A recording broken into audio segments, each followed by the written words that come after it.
mkurugenzi wa kampuni ya Basilink. Lakini Basilink hamjaelewa?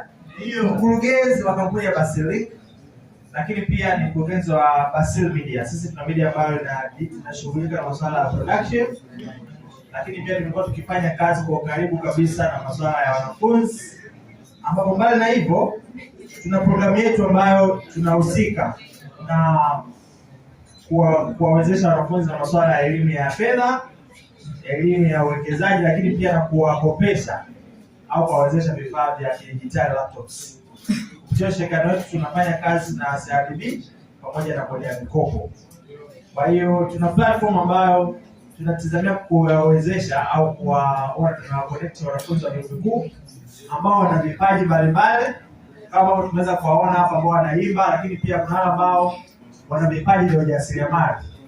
Kwa tupo kwa ajili ya lengo la kuwawezesha na kuona namna ambavyo wanaweza kukuza talents zao wakiwa bado wako chuo. Mimi ni mmoja wa watu ambao ninaamini sana katika vipaji, lakini pia katika kufanya mambo ukiwa bado uko university. Mambo yangu yote mimi niliweza kuanza nikiwa bado niko chuo pia, ukiwa mwaka wa 3. Kwa hiyo naamini pia nyinyi kupitia vipaji vyenu ambao mpo hapa, lakini pia kupitia mambo mengine ambayo mmekuwa mkifanya, inawezekana pia kuweza kufikia katika hatua fulani kabla ukiwa hujamaliza chuo.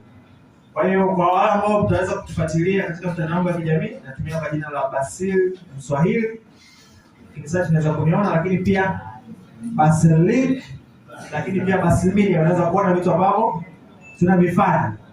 Na tunatazamia kuweza kuona namna ambavyo tutashirikiana pia na Skywoods na ndugu yangu Benkiko kuweza kuona namna ambavyo tutaendeleza hili jukwaa. Ndio? This is the first time. Lakini pia naamini mtaendelea kuja next time na mtakapokuja mara pili it will be better than this. So ningependa kuwashukuru sana kwa wale ambao wamekuja.